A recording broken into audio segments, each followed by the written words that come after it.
the process. Just trust the process. Trust the process. Trust the process. Trust the process. Just trust the process. Trust the process. Trust the process. Trust the process. Just trust the process. Guess what? It's that time again. Welcome. This is your boy Reuben. I'm sitting here on the Good Grief Fridays. We are now on a new platform. And so we're just giving God all the praise for being on this platform that we're on right now. But man, let me just tell you, I got a great special guest in the house today. And this is finna be awesome. And it's so funny when we made this move to this new platform. And I came and sat down and did my evaluation with this company, the Sour Kids Production. My man Kenneth is on the engineering for us right now. And when I sat down and talked to him, when I got through talking with him, I said, man, I know who my first guest on this platform will be. And I called my aunt and I said, hey, listen, what are you doing? Because I need you on my platform. I need you to come on the show. We need to do the podcast. And I just got to have you here. And what I didn't tell her was the significance of many of these things. And so I'll let her kind of get into some of that. But she is here in the building. And this is going to be an awesome show, man. Listen, just like this video right now. I need you to share this video. Send this out to your friends. If you're watching this on the big screen on TV, check it out because your boy made it. That's right. So check us out. Continue to tune in every week. We're going to have some good stuff for you. And we're back on Fridays. So this is Good Grief Fridays. All right. So without further ado, man, I'm excited because my aunt is in the building. Miss Richetta McNeil is in the building. Let me just tell you something about her real quick, and I'll let her introduce herself. And she got her own story that she'll do and all that good stuff there. But listen, she is the singer's singer. Matter of fact, I think I wrote a poem. I can't find the poem. I tried to find it before we got here. And it says, Ricky sang that number. And I couldn't find it. I was like, man, I need to find it. I couldn't find it. But anyway, she's a singer. Many of you know her for her singing. But she's also a true mentor for many. And she's a minister of the gospel. And what I mean by that is that we have this great commission where it's to spread the gospel. So she's a spreader of the gospel. But not only that, she's an author, and she's written her own book. And so we'll get into that a little bit later. So I just want to turn the floor over to you just for a second and just kind of introduce yourself and just kind of let the people know who you are. I know who you are. All right. Go ahead. Right. My name is Richetta McNeil. And the reason they say Ricky because people have such a hard time pronouncing that Richetta. So, and because they get it any kind of way, but Aunt Ricky is who I am. Right. And I'm here because I love Reuben. He's like my son, actually. His mother and my mother and my grandmother were like best of friends. People always try to figure out, well, how is he kin to you? Well, that really is none of your business. Absolutely. Don't worry about that. Yeah, he is mine, you know.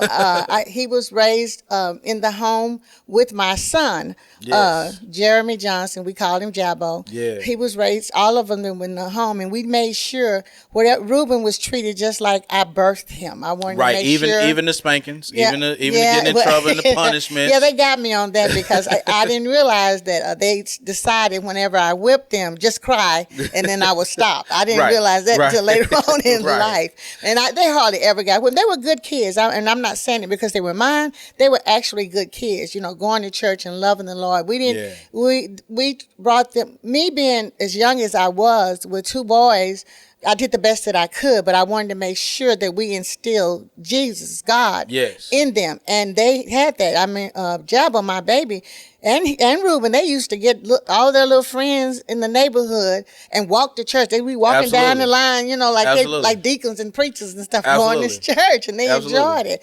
So I went through, I have and is going through a lot of things, but still I trust God, you know, and a lot of people don't understand why I still stay on the battlefield and still, you know, hoorah, a cheerleader for the Lord.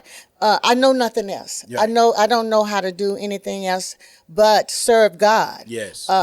I've been through a lot of things, which I'm sure everybody has. Absolutely. I mean, years ago, they called my father and told him to pick me up from the hospital because I would be dead in 24 hours. Wow. Well, I'm sitting right here. Absolutely. So the devil has actually been trying to kill me before I even got on earth. They told my mother to have an abortion back then. You don't need to have that baby. Right. Well, I said, I must be somebody special. Right. Because he is always on my trail. Right. I don't care what he does. And I know I'm bragging on God right now. I promise you, something's going to try to deter me from that when I get out of this building. Absolutely. I'm still his cheerleader. Absolutely. I don't care what he said. When my son was murdered, Right.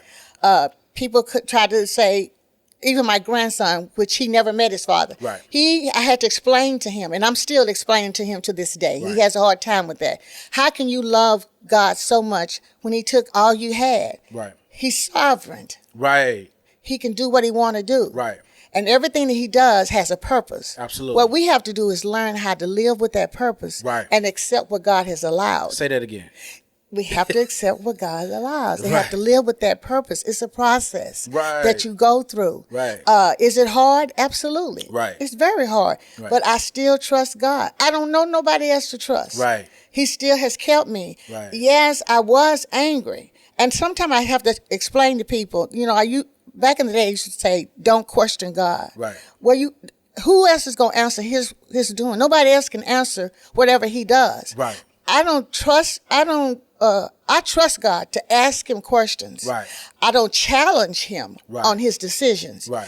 What I do is, God, can you just help me Right. get a better understanding of why this is happening? Nobody else can tell me. Absolutely not. I'm gonna touch on that just for a second because I subscribe to Steve Furtick out of I think he's out of North Carolina, South Carolina, somewhere, and he's a minister. And one of his messages, he talked about how, we're scared to question God about things. But to your point, what he said was, he says, it's okay to question God. It's okay to ask. He said, but what we feel fear about questioning or asking God, okay, why is this happening? Because he said we have an inner guilt that says, well, if I question or ask him about this situation, he's going to give me something worse. Okay. Right? So what happens is it's our fear that takes over. And God says, he's like, well, I didn't give you a spirit of fear. We can have a conversation. Exactly. We can have a conversation. You got to ask him. Right? It's like, listen, why am I going through this? Because here's the deal. What I've learned, even in my situation, and you see my shirt, everybody see trust the process. Right. Jeremiah 29:11. Exactly. Or it says, for I know the plans that I have for you. For you, right. And so when he said that, it rang to me and it was like, you know what? If you have a real conversation with God, he can answer the question. He can. And He's helped me so much. Absolutely. I have my shirt on that says live. Yes. And I'm going to tell you how I got to that. Now I got you another shirt. I just need the thank people to you know so it much. says, Yes. trust the process. I do have her shirt. So when you come on my show, You got please the know right. I got you something. But go ahead. Go ahead. And I'm going to work because I do trust that process. It is a process of your life. It is. Yeah. And the only reason that I have live on it, and I have t-shirts that say live. And the reason is I was sitting in my office one day, listening to Patterson. G.E. Patterson. Yes. He was like one of my favorites. Yes. And I was contemplating on if I actually need to be living now. I mean, Right. what's going on with my life? What's happening? Right. Maybe I have lived what I'm going to live. Right. And so I need to just stop. And I heard it just like God was sitting in my chair with me. Right. All he said was live. Right. And then G.E. Patterson just started preaching and he just kept saying, live. Yes. And at that moment, I knew my purpose is I can't dictate my life Right. and say, okay, I'm gonna end my life. I'm tired of living. Right. It doesn't work like that. Right. You have an assignment. Absolutely. And I promise you, when God gives you an assignment, you gonna complete that assignment. Absolutely. I don't care how you try to go this way or that way about it. And what I need to tell people, when you have your conversation with God, it's nobody in that room but you and him. Absolutely. So you don't have to get confirmation, which I'm totally guilty of, Right. from somebody else, what God told me. Right. Because, Right. you say, well, I really think God, y'all just don't realize. Me and the Lord have had church in my house many a nights. Right. I have a book of sermons that I've preached, just me and the Lord. Right. I'm preaching to him. He Right. telling me, this is your sermon today. Right. Okay, I'm preaching. But when I share that Right. with people that God didn't tell me to, he didn't tell me to go out and share that with you. Right. I share that with my friends, and they look at me like, what are you talking about? Right. That ain't what you're supposed to do. Right. I have to kind of come back and say, God, they told me. And then he chastises me. Right. Because he said, I didn't tell you. That was me and your conversation. Right.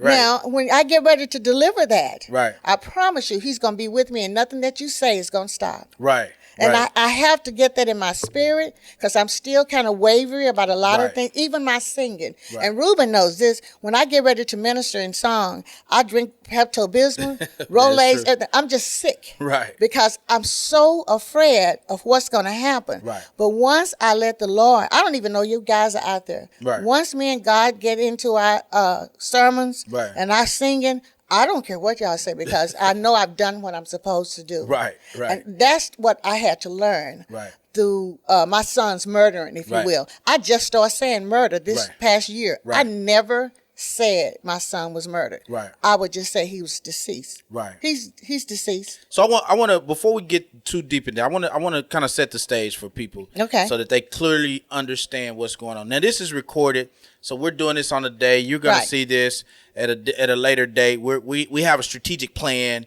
with how we're launching Good Grief Fridays, and this is going to be the first show that's going to be launched. But there is some significance to how God, put all these pieces together. And it's Right. very important for the people to truly understand. So I'm just going to ask you one question. I just want you to answer the question. Okay. What is today? Today is my son's birthday. All right. So today is March the 2nd. Second, yes. And it is Jabo's birthday today, who would have been 50 years old on today. Don't sound. Well, I just turned 50. But we know I you was were a very super young young. mother. Yeah, Yeah. you were super young. You were super young. You were super young. But you know what they say, black don't crack. Right. Right? So black don't crack, and the only way, if we go to the fair right now, we're gonna win a bunch of money because they're not gonna be able to guess your age. So we good. Okay, We thank good, right? When you say it twice, it's real. We good. But I want to say some things to that. I came in and I met with Kenneth last week. Kenneth and Jordan, these guys are great. Sour Kids Productions, man, get with these guys. These guys are good. But I came and met with them last week, and we started talking about how we're going to do the show and what we're going to do and how this looks and what the movement was going to be about, because you got to realize this is not just a show. This is actually a movement. Right. What we're trying to build is a way for people to grieve, but grieve in a healthy space. Okay. That's where it is, right? And we'll get into what all the grief looks like and all that type of things, because grief looks different to everybody. Everyone, exactly. And that's very important to understand. It's not the same. It doesn't look the same. So, but I digress. So when they told me, hey, well, we're ready to go next week, and I started trying to figure out, well, what day am I gonna actually film? What day are we gonna do this? Whatever. And I was like, man, well, I get off early on Wednesday. Maybe we can do it on Wednesday. I knew the date, and I said, something came over me. I was like, I need to call my aunt, because she's got to be the first person. And I had a whole nother plan, right? I had a whole nother plan. I had somebody else. All right, they're going to be the first person. We're going to talk about this. And then someone was like, no. You got to call Ricky. She's got to be the first person. And when it happened and I called you and you was like, say less, I'll do it. And I knew when you said you'll do it, the dates, because we really hadn't talked about a date. Right. We didn't discuss a date or whatever. And so I called, I text Kenneth, and I was like, hey, man, I'm thinking about this, this date, whatever. He's like, man, that date's wide open. I'm like saying to myself, of course it's wide open. And why wouldn't it be? Because I know what's going on here, right? I can see the move of God. Mm-hmm. And so when I told you, hey, this date, this time, you immediately was like, okay, cool, send me the address, I'm good. Then you text me later, and when I saw the text, I kind of laughed a little bit. I said, okay, now it done kicked in. Yeah. Here's what I want to say to that. I've shared with people the Good Grief movement is not about me being a counselor. Because I'm not a counselor. Okay. I'm not trying to be a counselor. I have no desire to be a counselor. But what God told me to do was start a conversation. The best conversations with the most purity attached to them is when we're having them in our pain. Right. So what God did was, I feel something. Is there an organ? We got an organ in here or something we can tune up. I felt like preaching right now. So what God set up was for an opportunity for you to walk into a situation that gives you the opportunity to be the most authentic that you can possibly be at a moment that could be difficult, but because God has told you to live and told you to trust the process, he's giving you power to empower other people, and even in your pain. Right. And what people need to understand, like Reuben said, everybody's grief is totally different. Absolutely. Don't let anybody say, wipe you out or say, no, that's not, you should do this. I've had people to tell me, am I still? You really asking me that? Because I have to think about now. This is what my grieving was. Right. I was at church. Yes, I was there. When I got the phone call that something was wrong with my son. So in my head, I'm where I was supposed to be. Why does that happen to me? I'm at the church. I'm not at a club. Right. I'm not on drugs. I'm trying to be the good girl doing the church thing. Right. So when I get the call from church, I drive. I immediately knew. All they told me was something's wrong with Jabo. Mm-hmm. Well, I immediately knew that God had taken my baby home. I knew it from as soon as I got that call. Right. And when I got the call, and me and several other church members just got in our cars and drove to South Dallas. Well, when I got to South Dallas and turned that corner, we saw all lights, and they were bringing my mother from identifying my son. Mm-hmm. And this is how I visually, I know this is what happened. Nobody can tell me any different. Right. My son was shot 6 times in the back. He was laying face down in the alley, and he had his hands in a praying position. Mm-hmm. My mama told me that. Right. I believe that. All I could do was say, oh my God, my child was calling on the Lord while he was dying, but he still took him. Right. And so that I had to deal with, because I'm like, we were doing what we thought we were supposed to do. Right. We're calling out to our Father. I'm at church. I'm praying. I'm praying for my child like literally almost every day. Right. And so I had to get it in my head that God takes his children back when they're in danger. That's how I had to kind of get through that. My child was in danger. Mm-hmm. I couldn't protect him no matter what I did. Right. I wasn't going to be able to protect him. Right. But I had to say, God took his baby back home. He let me keep him for a while. He never was all mine. Right. And believe it or not, I always knew he was not going to be with me long. Right. And every time I say that to people, they don't understand it, and I can't explain it. Right. I just knew he wasn't going to be with me long. Right. God had to take him back home, bring him home to him, because he was not they were going to hurt my child. And I don't believe he suffered as bad like a lot of people think. Right. I cry about that today because I still smell his breath when he was born. Right. I can still smell that breath. Right. When a lot of women, men and women grieve the death of loved ones, not just their children, just loved ones. And when your loved one passes away, you really have to get on board with God. Right. Nobody's going to be able to bring you through that. Right. I can't bring you through it. Reuben can't bring you through it. You're going to have to go to God because he's almighty. Right. He's sovereign. Right. He does what he wants to do. And I promise you, there's a purpose behind it. And, it's not easy. I'm not going to tell people, it says, no. I didn't get to grieve my son immediately after he died. Right. I was so busy trying to make sure everybody else was okay. Yes. So I didn't get a chance to cry. Right. So that's why every now and then I may cry because I miss him so much. Right.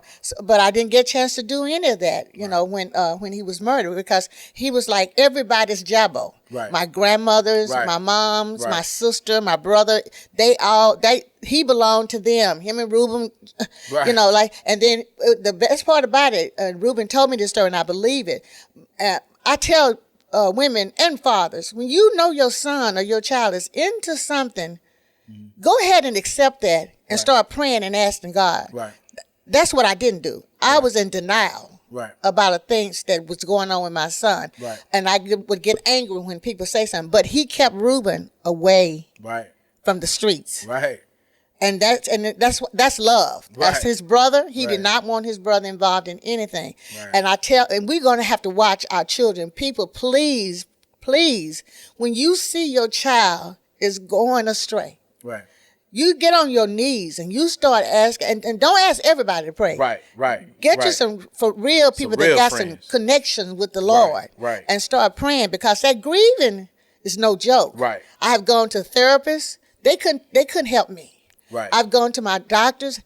I was on antidepressant Right. for ever since the day my son passed away. I'm telling you guys as a witness today, I've been off of him 6 months. I decided I am not going to let a pill dictate to me when I should hurt or when I shouldn't hurt. Yes. I'm not going to do that. Yes. And I feel okay. When this is where I made a mistake, because I told somebody, I'm going to get off my pill. And their response was, why? Are you sure you should do that? Right. And I had already talked to the Lord about it. Right. And he said, let that go. I got you. I Right. promise you guys, I have never felt any better since I've gotten off that pill. Right. And my doctor even questioned me. Right. You really want to get off of your antidepressant?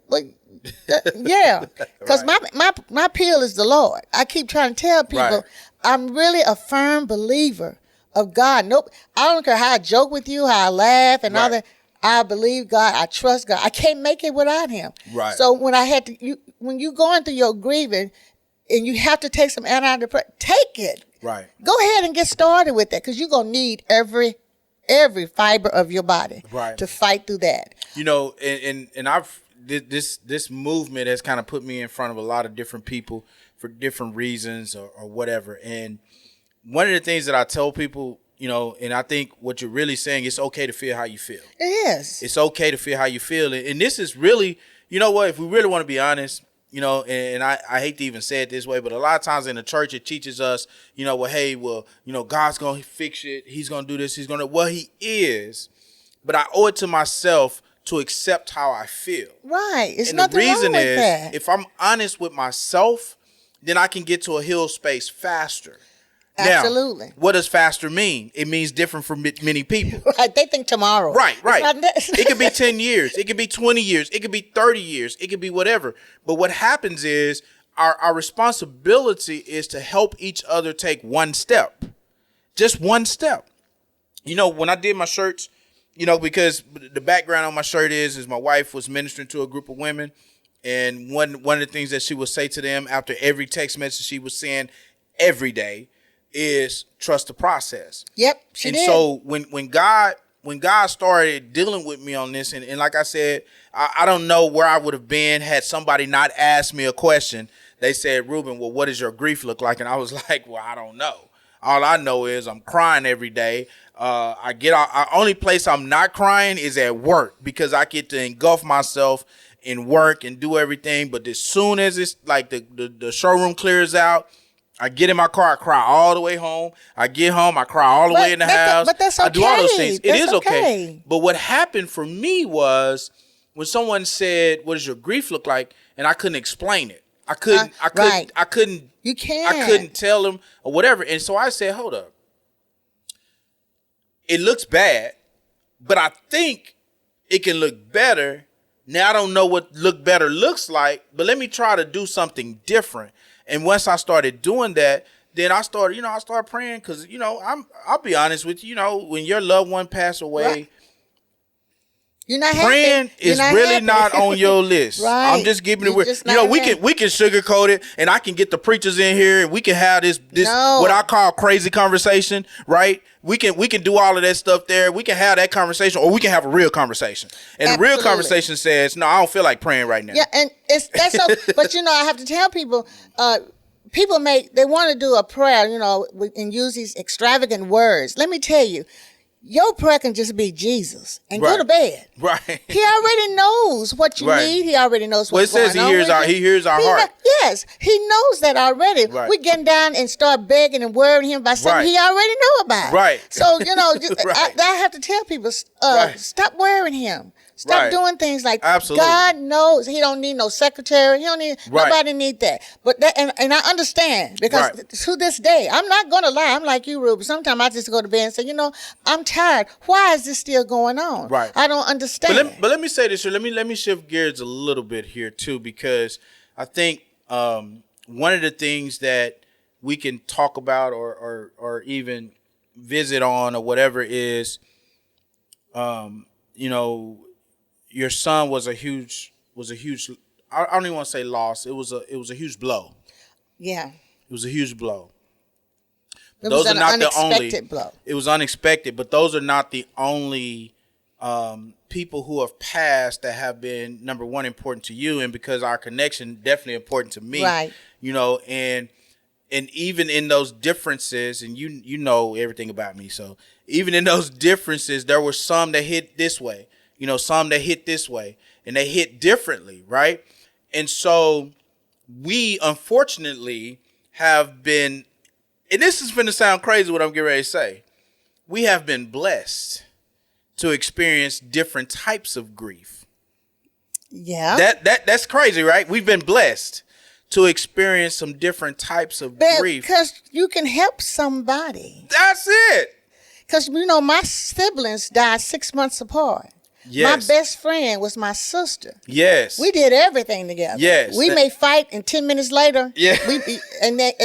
Vanessa was just my, right, and I can't, a lot of times these days, I'm not going to lie, I just break because I don't have her anymore. Right. 6 months later, my brother passed away. Yes. And I'm like, okay, you just taking all my. I don't have nothing. Right. Because she was not my backbone. Yes. Vanessa was, and yeah. I, you know, a lot. She of was people, everybody's backbone. Oh yeah, and would talk noise like quick, and only I can get through her because I live through her children. She has children and grandchildren that I see things in them that she does. Right. But like you said, we've had losses like back to back. Right. And that's another reason people are like, you still, my grandson even questioned me, you still praising God behind all of this? Absolutely. Absolutely. Yes, I am. I keep telling people I don't know nothing else. Well, if we want to see him again, we got to stay focused. I tell my grandson, I said, let's think about this. Right. Okay, now you want to know if there's a heaven and hell. I think I would take my chances with the heaven. Absolutely. Got nothing to lose. You ain't got nothing to lose. Just do right. Just do the right thing. So if it ain't no heaven, you still okay. What? Right. But if it is a heaven, you know where you're going. Your name gonna be called. Absolutely. Now, if you ain't on that road, your feelings gonna be hurt because I'm gonna be waving bye-bye. Yeah. There's nothing I can do for that. We Okay, it is what it is. But like you That's said, it. Ruben, we've had a lot of losses and a lot of grief that I had, and I'm glad you brought that up because I had to learn. It's a different grieving process. It's different. You know, first you lose your only child, Right. And God knows I wasn't gonna have no more. Right. So I'm sitting there thinking, okay, but he had, and behind that is so many people out there that calls me their mom, Right. that I wouldn't have never thought that they come to me, Right. to be that close. Right. I am, they call me an introvert. Well, okay, whatever. I still love them, and I have other people. Now, when my sister passed away, I still have people that I call my sisters. Right. And I have to kind of remind them, you're not taking her place. Right. You can't. Well, first of all, You time can't. out. Let me. First of all, there's absolutely nobody on this earth, Can take or that will ever be on this earth, that can take Vanessa's place. None. So you brought up when we were younger, and I want to tell this story. I want to get this story out because this really hurt me as a kid. We were at St. Anthony, at the great St. Anthony in South Dallas. We made sure. And me and Jabo both came home with a D in the same class. And Vanessa beat us like crazy because she says there's absolutely no way for both of y'all to get a D in the same class. She was like, when we were like, well, no, it's this. She's like, I don't even want to hear it. She beat us. I'm like, why are you whooping us like this? And we were on punishment for 30 days. Well. And her 30 days was 30 days. And I was like, are you serious right now? I'm like, I want to go home. You're not going home. Nope. You're not going home. Let me call, she said, let me call Benny Mae and tell her that you're going to be over here for 30 days on punishment. You ain't going home. Like, are you serious? And she called my mom and told her he ain't coming home. I was like, okay. She's like, they both got a D in this class. She was like, because it wasn't a D. It was both of y'all got a D in the same class. So that means you're doing something you had no business doing. I'm like, what are you? Just go ahead and break it down. Right. I was like, are you serious? And that's a good thing that what you guys had that a lot of people don't have. You guys had multiple mothers, fathers. Right. I mean, we protected you guys like nothing. Your brother was with me. I mean, we made sure y'all were kids was fortunate. We had a village. Yeah, y'all really did. Y'all, I can say that. Because I was so young, I didn't know nothing about really raising any kids.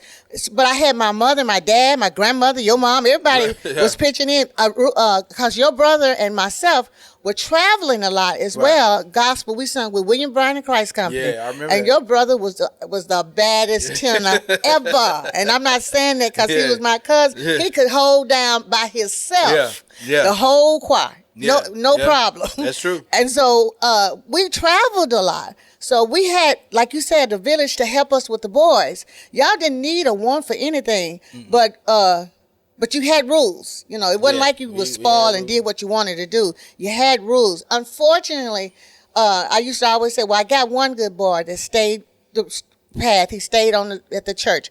My other one, that's why I tell people, listen to your children and watch them. You know your kid better than anybody else. Right. Me, I went to people, believe it or not, and begged people to come. My son's father wasn't in his life. Right. And I would say, can you come talk to my baby? Can you come talk? And they always come up and say, well, I can't find him. Well, he was right there. Right. The only person that came and talked to my son at the very end was Pastor Richetta McNeil. Right. He came and talked to my boy, and my boy came to me a week before he was murdered and said, Mom, no, it was Rich.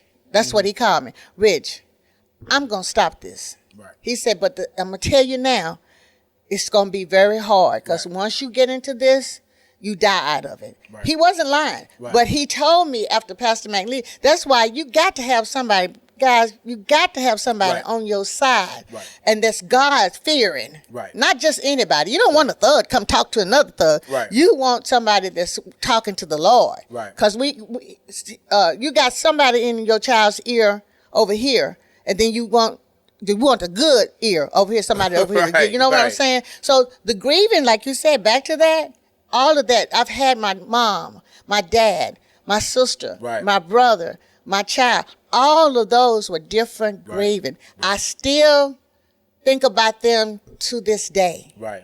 It's still, because, I kept telling people I came from my mama. Right. So that's an attachment. My son came from me. Right. That's an attachment. That's something that you're just not going to ever get with. What I had to do is learn to live with those grievances. Right.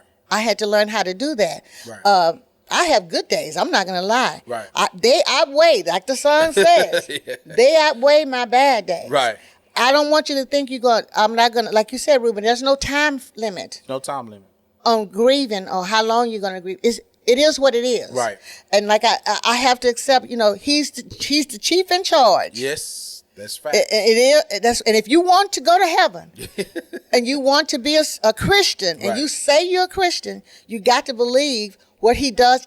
He let his son go to the cross. And Absolutely.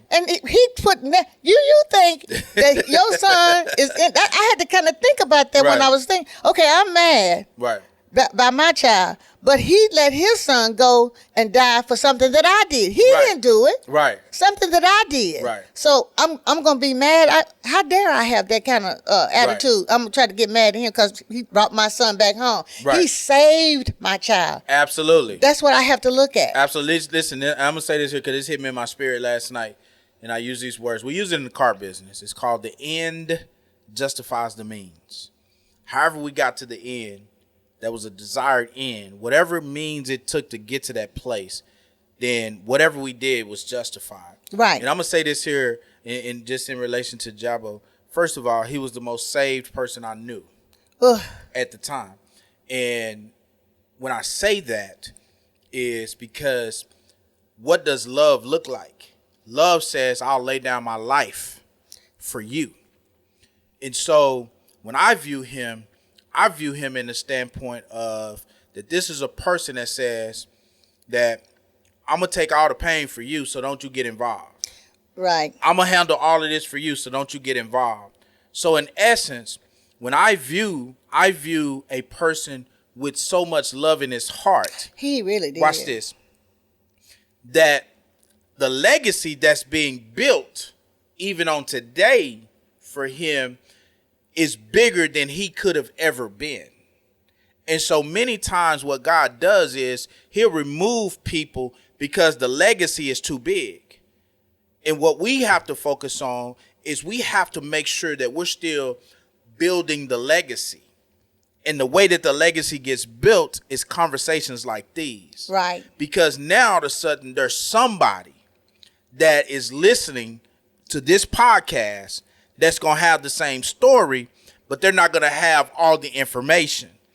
The information you got was after it was over. You was getting information from other people, right?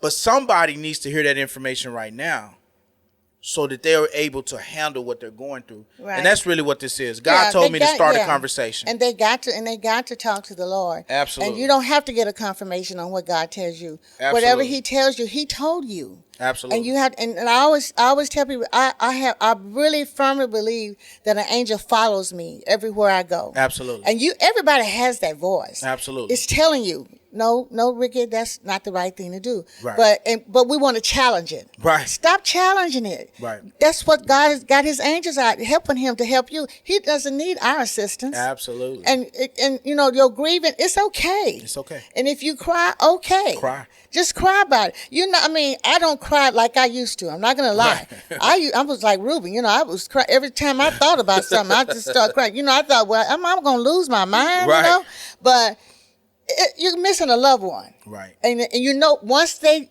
drop that ground, right, that's it. I told people that's the end. Listen, when I had my party on the boat, and I said, and I pulled all the married people to the floor, and I said, listen, I don't care what you've argued about in the past. I promise you, it means nothing. Nothing. I said, because when they put that dirt, there you go. It's over. Over. That's when it hits you. It is over. He's not coming. He's not gonna be calling me and saying, Rich, I'm gonna do something. I'm not gonna hear that no more. Right.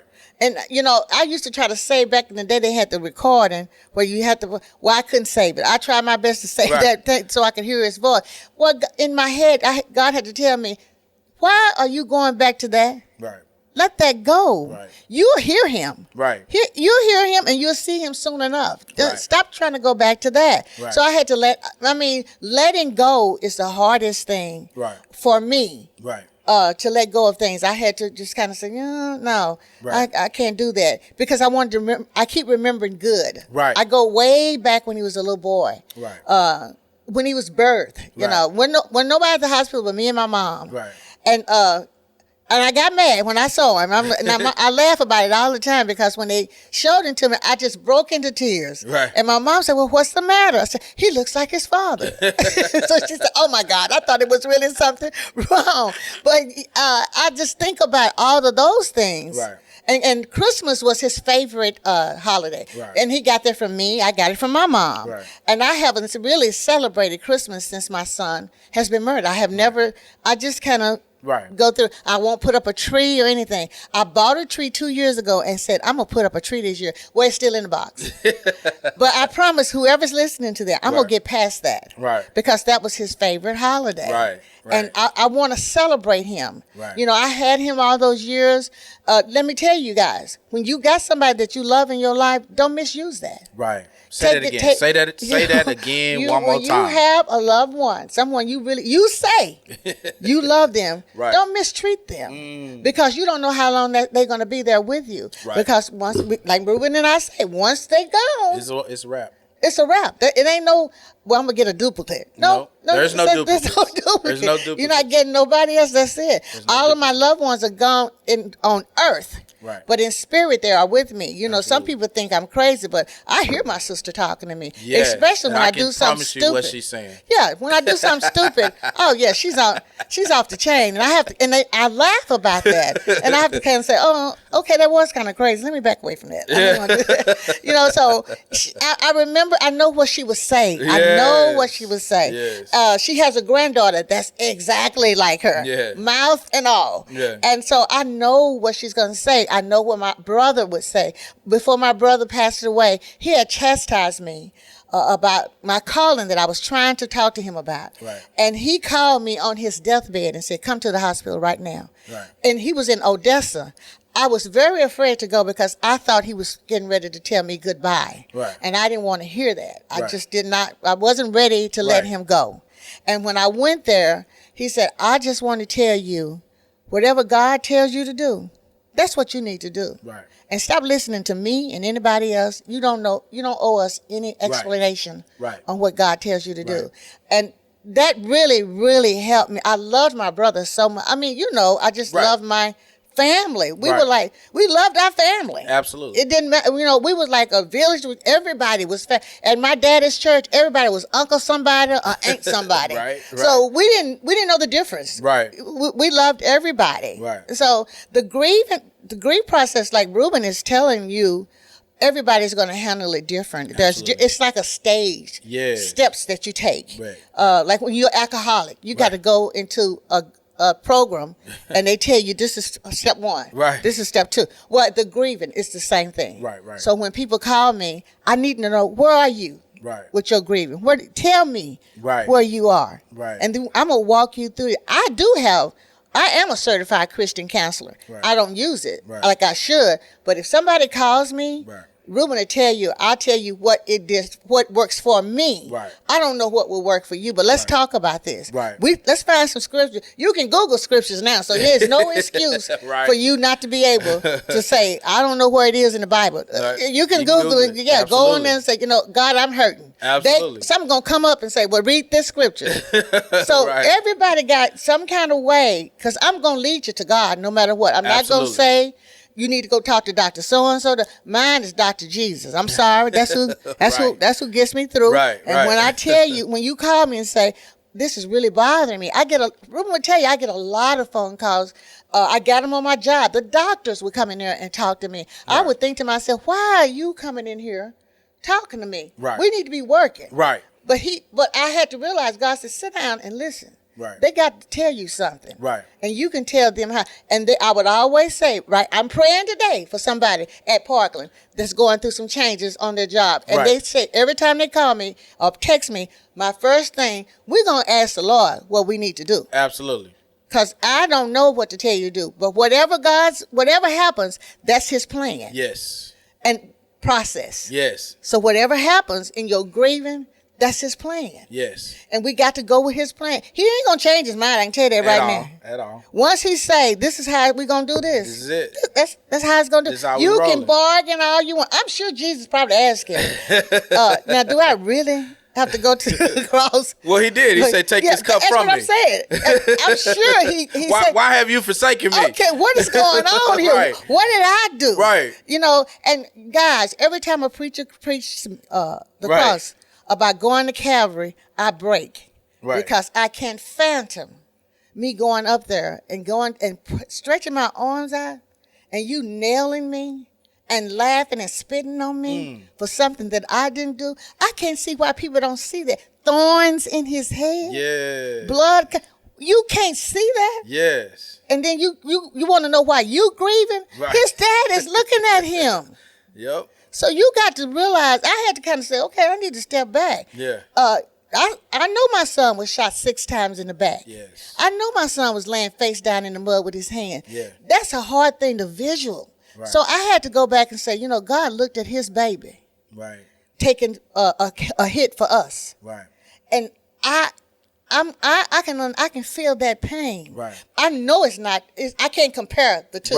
Right. But I know as a mother, Right. that's not good. I looked at my sister dying in her bed with cancer. Right. Nothing they could do was Right. going to save my sister. Right. I looked at my brother dying from cancer. Right. Nothing that they could do could Right. save my brother. Right. So I had to kind of say, okay, God, you're going to have to walk with me. Right. I tell people, every song I sing, I always say, don't let me go. Right. Because people can make you want to say, you know what? Right. I have to remind people, I'm from South Dallas. Because Right. wait a minute. But I always say, hold my hand Right. and watch my mouth, Right. guide my tongue, Right. and let me say what I'm supposed to say Right. to everybody. To that book, Yeah. you had a whole lot to do Right. with the book that I wrote. Right. Because you didn't know this is how I got through another grieving process. Right. I was writing notes to God and hiding the pieces of paper. Right. All over the house. They were just pieces of paper. Right. And Reuben and I were on our way to record a CD that he was my manager. He won't be my manager, y'all, no more. But he was my manager. And we were talking. Mm-hmm. And he said, and I said, you know what? I'm going to write this down. And he said, and he looked at me kind of strange. I said, well, I write notes to God all the time, and I hide them. My purpose of hiding them, I, in my head, didn't want nobody to know the conversation that me and the Lord was having. Right. So I was writing them and hiding them. Yes. And so Reuben said, you need to put that in the book, because I'm telling you things that I went through, and I still love God. Right. I went through a whole lot of stuff, but I still love God. Right. We took those pieces of paper, had a ghostwriter to put that in a book. Right. It's called Grace Notes. And I'm telling you, when people read that book, yes, they come back and say, and you still love God? Right. Absolutely. Right. Absolutely. So let me plug the book real quick. The book is called Grace Notes. And you can Google it, you can get it, or you can reach out to me. Reach out to him. Reach out to me, inbox me, however you see this, or inbox Sour Kids, whatever. Send us an email, whatever, and we'll make sure that you get your copy of the book. Now, I know we're having to like wrap this up, okay, and we're like getting really, really good. So this is what I'm gonna do: is we're gonna bring you back, and we're gonna just simply talk about the book. Okay. So we're gonna set up another time. We're gonna bring you back, and all we're gonna do is just go through the book. Talk about the book, because there is some good things in the book, and then we can talk about how all that came together, and we can talk about he was all of the that inspiration of that. He really, really was. But like he said, the grieving, I really want people to understand that, because I don't want people to think that they're crazy. Yes. Because they're still grieving about something that happened 15, 20 years ago. Right. You're not crazy. Right. God got you. I promise you, He does. Yes. And I don't want people to think you got it's a special project that you have to go through. Right. Well, I'm not grieving about that anymore. Well, that's them. Right. And I want people to know you're okay. Right. You're okay. Take the pill for a minute. Right. And calm down, because you're gonna go off on some folks. Right. So anger is part of the grief triangle. It's okay.